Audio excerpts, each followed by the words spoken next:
ఇప్పుడే చూశాను అఖండ 2కి సినిమా రేట్లు పెంచుతున్నట్టుగా రాష్ట్ర ప్రభుత్వం ప్రకటించింది. ఇలాంటి ప్రకటన ద్వారే కదా ఐబొమ్మ రవి లాంటి వాళ్ళు పుట్టేది. మీరు కోట్ల రూపాయలు ఖర్చు పెట్టి సినిమాలు తీసేసేవాళ్ళు ఆ డబ్బులు మొత్తం ప్రజల మీద భారం వేయాలని ప్రయత్నిస్తుంటే ఇది ఎవరికి న్యాయం?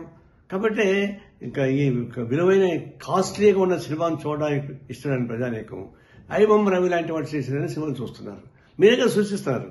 మళ్ళీ అతను అరెస్ట్ చేసే హక్కు మీకు ఎక్కడ వచ్చింది? ఈ ప్రభుత్వానికి నైతిక హక్కు లేదు. ఐబొమ్మ లాంటి వాళ్ళని అరెస్ట్ చేసే నైతిక హక్కు మీకు లేదు. ఎందుకంటే మీరే సృష్టిస్తున్నారు అటువంటి వాళ్ళని. ఇప్పుడు ఆయన జైలు పెట్టి ఇంకా చాలా మంది వస్తారు. ఇలాంటి సినిమాలని రేట్లు పెంచి దివాళాపూరితంగా సంపన్న వర్గాలు ఒడిగని చేస్తూ సామాన్య ప్రజానికాన్ని జోబులు కొట్టేసేటువంటి తిరుక్షోభం చేసేటువంటి అయిపోతున్నారు. ఇంకా రాబోతున్న సినిమాలు 6-7 సినిమాలు రాబోతున్నాయి. అవి ఎందుకు పెంచుతారు ఇంకా అంటే అట్లా పెంచుకుని పోయి ప్రజలను భారం వేస్తుంటే ఇట్లాంటి ఐబొమ్మ రవి లాంటి వాళ్ళు చాలా మంది పుడతారు. వాళ్ళు రావడం మీ చేత కాదు. ఇది స్వయంకృత అపరాధం. వ్యవస్థలో చేస్తున్నటువంటి అనేక అరాచకాల భాగంగా ఇది ప్రభుత్వం తగిన చర్యలు తీసుకోకపోతే ఇలాంటి అరాచకాలు జరుగుతూనే ఉంటాయి. తక్షణం ఈ సినిమాలు ఆ పద్ధతి ప్రజలకు దూరం చేయబాకండి. సినిమా థియేటర్లకి ప్రజలకు దూరం పెంచేస్తున్నారు. సినిమా థియేటర్లో 100 రోజులు 50 రోజులు ఆడుతూ ఉంటే జనం చూస్తారు సామాన్య ప్రజలకు.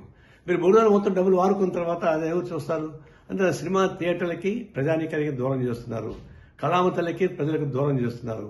ఇది అత్యంత ప్రమాదకరమైన ధోరణి. ఇలాంటి విలాసవంతమైన సినిమాలు తీసి వాళ్ళు నష్టం అవుతుందని భయంతో ప్రజల మీద భారం వేస్తే ఇది ప్రజలు ఊరికే ప్రసక్తి లేదు. మేము తీవ్రంగా ఖండిస్తున్నాం.